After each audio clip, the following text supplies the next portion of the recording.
Good morning. Today my class is about gross specimens.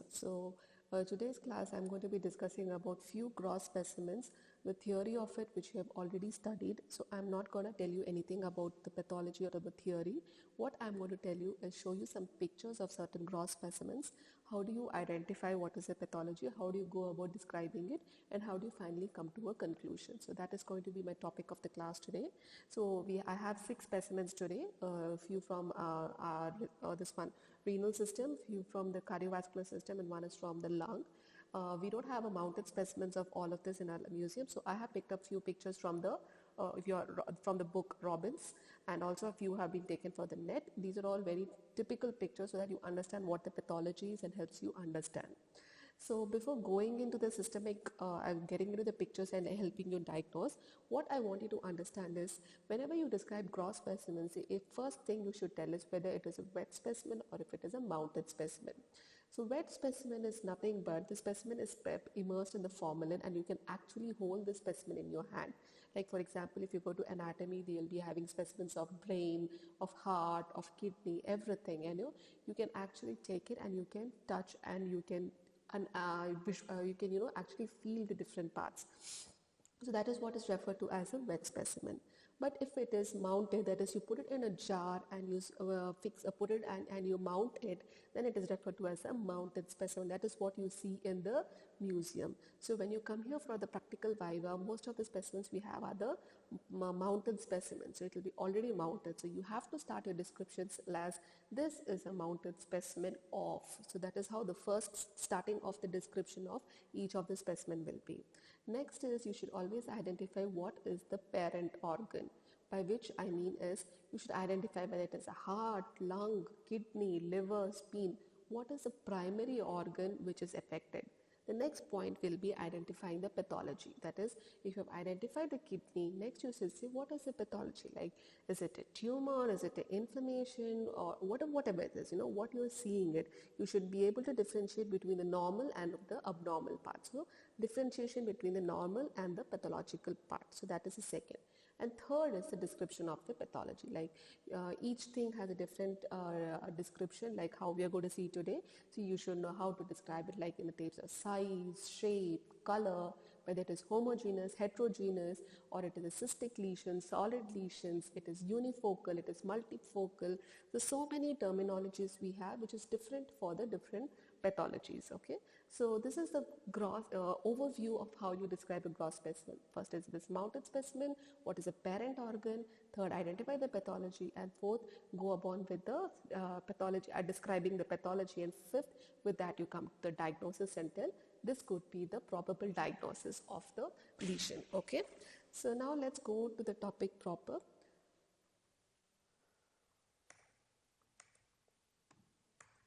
So the first thing we are going to see is about atherosclerosis. Okay, so atherosclerosis, by theory, it is nothing but one of the most common modifiable risk factor for all the arterial diseases. Like that be heart attack or cerebrovascular accidents or peripheral artery disease, whatever.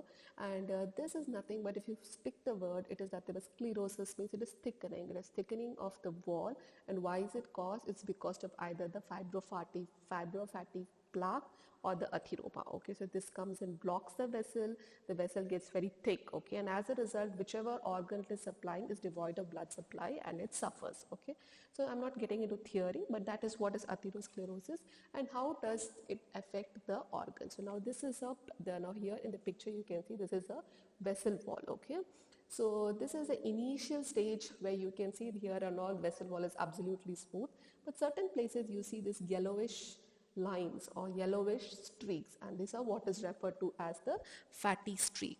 So the fatty streak is the first phenomenon which starts in the atherosclerosis, which can be seen as small dots or lines or a streak of or yellowish to whitish lesions which are seen along the wall of the vessel. And when you see it on the microscopy, you will see that there are a lot of foam cells, okay, which are lipid laden. With all this cholesterol and lipid gets deposited, that is why they appear as a yellowish white lesion. This fatty streak later gets developed into the formation of what is referred to as the atheromatous plaque or the fibrofatty plaque, and later forms the atheroma. So here in this picture again you can see all these yellowish lesions are nothing but the fatty streaks, and in this picture you can see this is what is referred to as the fibrofatty plaque, which is nothing but yellowish to brownish, a raised lesion above the surface. And when you do the cut surface, you can find the center portion may have some brownish to yellowish gooey liquid like substance. This is nothing but all the necrotic substance which is present, and that is what is referred to as the atheroma. So whenever you know the oma means a benign tumor, so since it mimics a lesion, so it is referred to as a atheroma, but actually it is a precursor or an etiology for all the arterial diseases. Okay, so this is a fibrofatty plaque over here, and this is a cut surface where you're open, and in the center you're seeing all the necrotic debris, which is nothing but which is nothing but it's called as the atheroma. So description: fatty streak. It is flat or slightly elevated and yellow. It can be single or multiple dots, and in the form of elongated beaded streaks. Now atheromatous plaques are nothing but whitish to yellowish white lesions. They can vary from 1 to 2 centimeter in diameter, and the cut surface of the plaques reveals a luminal surface as a firm white fibrous cap and a central core composed of yellow to white soft necrotic porridge-like material, and hence the name atheroma. So this is a typical description of an atheromatous plaque or a typical picture of an atherosclerotic plaque. So next, coming to the next lesion or next pathology, aortic aneurysm. Okay, so aneurysm, you know, it's nothing but the permanent abnormal dilatation of the blood vessels. Typically it involves the aorta, especially just above the bifurcation, just above the bifurcation of the aorta into the renal arteries. So here again, so this you see this is a blood vessel, this is aorta, and this is this bifurcation point, and above that you see a fusiform dilatation. Okay, so now this kind of aneurysm, you know, it can be of different shapes, like it can be saccular, fusiform, cylindrical, racemose. So many patterns are there. Here typically what you're seeing is a fusiform, that is, it just comes like a bulb kind of thing, a fusiform dilatation, permanent dilatation of the blood vessel. And here you can see cut surface, and you can typically, if you see on the microscope, the true aneurysm, which means it has all the 3 layers of the blood vessels will be noted. So aneurysm is nothing, aortic aneurysm is on gross, you will see it's a fusiform dilatation of the aorta just above the bifurcation. It is permanent abnormal dilatation of the blood vessel. Okay, and in the center you can see all this hemorrhagic material. So that's about the aortic aneurysm. Now let's move on to the third pathology you're going to see is the myocardial infarction. Okay, so myocardium means, you know, it is something to do with the heart. Infarction means a part of it is going in for a death. Okay, so myocardial infarction is what is referred to in layman terms as heart attack. Okay, before post heart attack, what happens to the heart? Okay, so infarction from a general pathology means a portion of the organ goes in for death because of loss of blood supply. Okay, and the most common etiology for the myocardial infarction is atherosclerosis.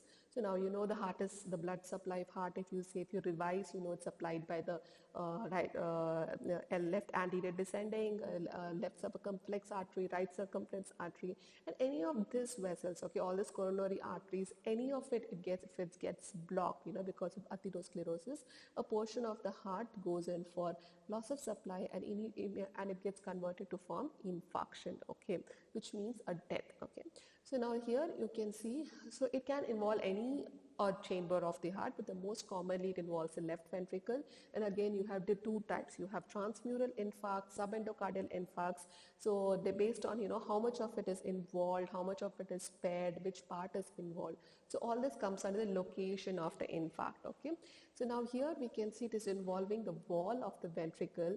This is a normal portion. The reddish brown area is a normal, viable, or the living heart muscle, and this part of it has gone in for death or necrosis. Okay, So now that brings us to the description. So infarct can vary from 4 to 10 centimeter.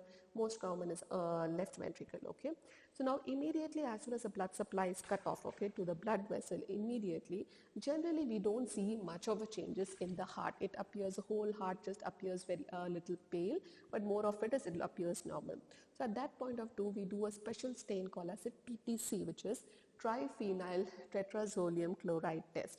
So now what principle of this test is nothing but it stains the lactate dehydrogenates. So all the viable cells, living cells will have the LDH and they will stain and they will appear reddish brown.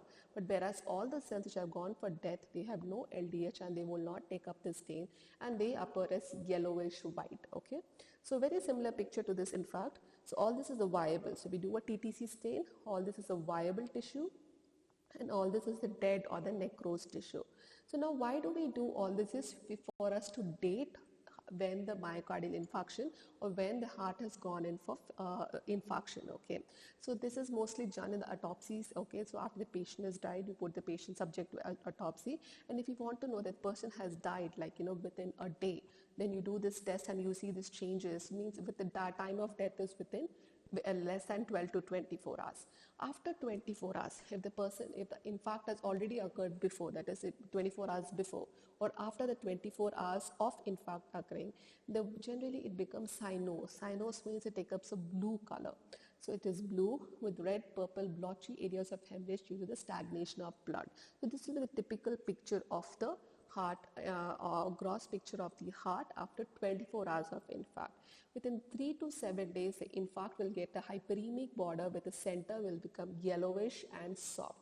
So in the center it's yellowish, but surrounding it is very red. So a border of reddish area will be there. And after 6 weeks, the infarcted area is replaced by a thin gray white hard shrunken scar. Okay, so if the person has had a myocardial infarction 6 weeks before, but the patient has died now, and you do an autopsy, so in your heart you will see a hard shrunken scar. So this is basically called as a dating of myocardial infarction. By basically by looking at the heart and seeing the features, you can estimate when or how many days or hours or weeks before the person had suffered a myocardial infarction. Okay, so typically what I want you to remember is how an infarct looks like in a myocardial infarction, and also what is the TTC test, that is triphenyl tetrazolium chloride test. So that finishes the gross pathology of myocardial infarction. So now let's move on to the next system, emphysema. So emphysema, it occurs in the lung. So emphysema by definition is nothing but permanent dilatation of the air spaces distal to the terminal bronchiole. Okay. So no, I'm not getting into any theory. You please read up. Just I want you to understand how does the gross look like. So here you see I told you it's permanent dilatation of the air spaces. So this is the normal air spaces in lung. The whole lung is very spongy. Okay. So the spongy organ, and here you can see this is the normal air spaces, all this, and these where the arrow is pointing is nothing but the emphysematous areas. Okay, so this emphysema means it is going in for dilatation of the air spaces. This is yet another picture where you can see all these are very dilated air spaces. Now what causes it, what happens, all of you please read up this, but I just want you to understand the gross specimen. That is, if an emphysema lung is given to you, you should very easily identify it. Okay, this is an emphysema lung because of the dilated air spaces. And in very typical certain cases, we also find the presence of bullae or blebs. Okay, bullae are nothing but like cystic structures. Okay, air-filled cystic structures which can be seen in the subpleural, just below the just below the pleural layer. So this is nothing but the bullae over here. So these are the air-filled bullae. So description will be lungs are voluminous with edges of lungs rounded, and there will be subpleural bullae and blebs which are noted bulging from the outer surface of the lungs, and bullae nothing but air-filled cyst-like structures which are generally larger than 1 centimeter, and bullae are formed by the rupture of the adjacent air spaces. So these air spaces dilate, just rupture and result in formation of cystic-like structure which is more than 1 centimeter, and that is what is referred to as a bulla. Single means bulla, multiple means bullae. whereas the blebs result from the rupture of the alveoli, which directs into the subpleural interstitial space, and this is what is this finding results in what is called as the spontaneous pneumothorax. So what I want you to see in all my, if in my PPT, if you note, I have written certain things in red. Okay, so these are the key points which is very typical of the particular lesion. For example, in emphysema, you should know the lungs of voluminous, and you should know about subpleural blebs and bullae. So just make a note. You can also go to the PPT again to see which are the highlighted in red, because those are the typical features seen in that particular pathology of that organ. So now next coming to the last two specimens which are from kidney. Okay, so chronic pyelonephritis. So the pathology, you know, pyelo means nothing but pus filled. Okay, so there is repeated infection, inflammation, scarring, and that is what is and the kidneys have gone in for chronic pyelonephritis. So how do a chronic pyelonephritic kidney looks like? This means it is, first of all, it is shrunken. Okay, so it becomes shrunk and it has become small, and it is very irregularly scarred because what, repeated infections. Okay, so repeated bouts of infection are there. Every time there is infection, inflammation, there is some scarring. So that particular portion of kidney goes in for contraction. So it looks very puckered, irregular. It's not like a smooth contour. Puckered, irregularly shrunken kidney will be there, and wherever the scars are formed, no, it just pulls the capsule, the outer layer of kidney, you know. So kidney, if you see, the outer layer has capsule and there is a cortex and a medulla. Okay, the capsule gets puckered and it gets pulled inside, and that results so the capsule cannot be very easily stripped off. So irregularly shrunken kidney, capsule cannot be stripped off, and a lot of scars are seen typically throughout the kidney, the U-shaped scars. And on the cut surface, if you see, the whole of the pelvis is dilated, and even the calyces are dilated. So dilated pelvis and calyces, shrunken kidney with lot of irregularly puckering and scarring. That is the typical feature of chronic pyelonephritis. So this is just before, before it has gone into chronic pyelonephritis, the kidney, this is just showing an acute pyelonephritis picture where you can see a lot of infection, all these yellowish pus-filled areas. So all the pyelonephritic kidney, and later because of repeated bouts, it goes in for chronic, it goes to a picture like this, which is a chronic pyelonephritis. So description, you can see they are small and contracted with unequal reduction. The surface of kidney is irregularly scarred. Capsule can be stripped off with difficulty due to adherence of scars. Typically, you will see U-shaped depressions on the cortical surface, and there is blunting and dilatation of calyces, which is called as a caliectasis, and dilatation of the pelvis. Okay, so this is a typical feature which you see in chronic pyelonephritis. The last specimen we are going to see is the chronic glomerulonephritis. So chronic glomerulonephritis is called as a end-stage kidney disease. This here at this point of time, the kidney has suffered irreversible damage. Okay, so there's no going back. Almost the kidneys have failed. That's why it's called as a chronic glomerulonephritis or end-stage kidney disease. Typical picture will be extra shrunken kidneys. That is, it will weigh only 550 grams. So the kidneys have extremely shrunk, and the capsule will be adherent. Like the capsule, generally in a kidney we can strip off the capsule, but here the capsule will be adherent to the kidney, and you will see a lot of granular scars. So you can see a lot of granular scars over here. There's a pointer. Yeah. So you can see typically a lot of coarse granular scars will be noted on the cortical region. So that is a typical feature of chronic glomerulonephritis. Small and contracted kidney weighing as much as 50 grams. The capsule is completely adherent to the cortex. The cortical surface is generally diffusely granular, and on cut section you can see the cortex is atrophic, whereas the medulla remains unremarkable. So that is a typical picture of a chronic glomerulonephritis. I will quickly just go through all the slides, only the pictures of the slides once. So this is a picture of an atherosclerosis, where you can see the fatty streak and you can see the fibrofatty plaque, and this is the atheroma. This is just showing you the fatty streak again. This is aortic aneurysm, where you can see the dilated, fusiform dilatation of the blood vessel. And this is a myocardial infarction, where you see this is normal viable portion of the left ventricle. This is a wall of the heart, and this is the infarcted portion of the heart.